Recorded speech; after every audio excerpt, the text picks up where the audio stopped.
ఓం నమో నారాయణాయ నమశివాయ. మహాభారతంలో వనపర్వంలో వచ్చేసి అరణ్యపర్వంలో వచ్చేసి ధర్మరాజు సూర్యుడి కోసం ప్రార్థన చేయటం వస్తూ యాగచంద్రుడు ఇవన్నీ చేశాడు. సూర్యుడు ప్రత్యక్షమయ్యాడు అండ్ అక్షయ పాత్ర ఇచ్చున్నాడు. చెప్పాల్సిన చెప్పి నేను మాట్లాడుకున్నాను. కంటిన్యూషన్. ఎవరైనా మనోనిగ్రహంతో ఏకాగ్ర చిత్తంతో ఈ సూర్యస్థానాన్ని పట్టిస్తే అతడికి దుర్లభమైనటువంటి వరాన్ని కూడా సూర్యభగవానుడు నిలుస్తాడు. సో సూర్యుడికి సంబంధించి ధర్మరాజు ఏదైతే చేశాడో అది మనం కూడా చేస్తే సూర్యభగవానుడు మనకు వరం ఇస్తాడట. నిత్యము ఈ స్తోత్రాన్ని పఠించిన స్త్రీ పురుషులు విన్నవారు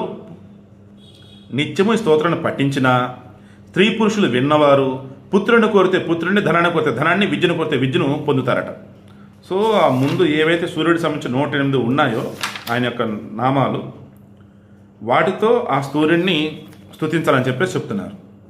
దాని మనకి కొడుకు అయితే కొడుకు, కూతురు అయితే కూతురు, ధనం ఇలా ఏదైనా వచ్చింది విద్యతో సహా. స్త్రీ పురుషులు ఎవరైనా సాయం ప్రాతః సంధ్యలు రెంటియందు దీని నిత్యం పఠిస్తే, సాయం సంధ్య ప్రాతకాల సంధ్య అంటే ఉదయం సాయంత్రం పఠిస్తే ఆపదలో ఉన్నవాడు ఆపద నుండి విముక్తుడవుతాడు, బంధనంలో ఉన్నవాడు బంధనం విముక్తుడు పొందుతాడు. ఈ స్తుతిని పూర్వకాలంలో బ్రహ్మ మహాత్ముడైనటువంటి ఇంద్రునికి ఇచ్చాడు. ఇంద్రుడి నుండి నారదుడు, అతని నుండి ధౌమ్యుడు పొందాడు. ధౌమ్యుడి నుండి యుధిష్ఠిరుడు పొంది సర్వకామాలను పొందాడు. బ్రహ్మ నుండి ఇంద్రుడు, ఇంద్రుడి నుండి నారదుడు, నారదుడి నుండి ధౌమ్యుడు వచ్చేసి పాండవుల యొక్క పురోహితుడు, గురువు మొత్తం. ధౌమ్యుడి నుండి ఇప్పుడు యుధిష్ఠిరుడు ఇప్పుడు మరలా ఆయన మనందరికీ చెప్పినట్టు ఈ సూర్యస్థవం గుర్తుపెట్టుకోండి. ఈ సూర్యస్థవాన్ని నిష్ఠగా ఆచరించిన వాడు యుద్ధంలో ఎల్లప్పుడూ జయాన్ని పొందుతాడు, గొప్ప సంపదను పొందుతాడు, అన్ని పాపల నుండి ముక్తుడవుతాడు, సూర్యలోకాన్ని పొందుతాడు. సూర్యుడి నుండి ఈ విధంగా వరాన్ని పొంది ధర్మవేత్తైనటువంటి యుధిష్ఠిరుడు నీటి నుండి లేచి బయటకు వచ్చి ధౌమ్యుని యొక్క పాదాలు పట్టుకున్నాడు, సోదరులను కౌగిలించుకున్నాడు. యుధిష్ఠిరుడు ప్రేమతో ద్రౌపదిని కలుసుకున్నాడు. ఆమె అతనికి నమస్కరించింది. ఆమెతో పాటు మహానసంలోకి వంటగదిలోకి వెళ్ళాడు. ఆ పాత్రలో కొద్దిగా వండిన చతుర్విధాలైనటువంటి భక్ష్యాలు అక్షయంగా వృద్ధి చెందాయి. వాటితో ధర్మజుడు బ్రాహ్మణులకు భోజనం పెట్టాడు. బ్రాహ్మణులు భుజించిన పిమ్మట సోదరులు కూడా భోజనం పెట్టి మిగిలిన విగసమనే భుక్త శేషమును యుధిష్ఠిరుడు భుజిస్తాడు. యుధిష్ఠిరుడు తిన్న తర్వాత ద్రౌపది భుజిస్తుంది. ఆమె భుజించిన పిమ్మట ఆ పాత్రలోని అన్నం అయిపోతుంది. ఇక అది వృద్ధి చెందదు, అంటే ఇక ఉండదు. ఆ రోజుతో అయిపోయింది.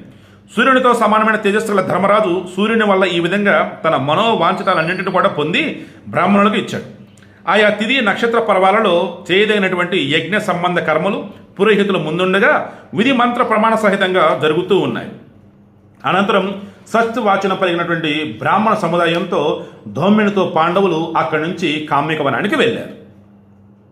సో ఏదైతే చేద్దామో చేసేసాడు.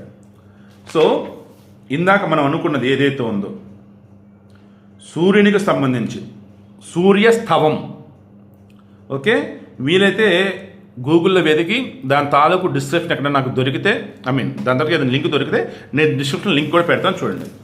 ఇక రేపు 4వ అధ్యాయం హితమును ఉపదేశించిన విదురునిపై ధృతరాష్ట్రుడు కుపితుడొకడు, అది మాట్లాడుకుందాం.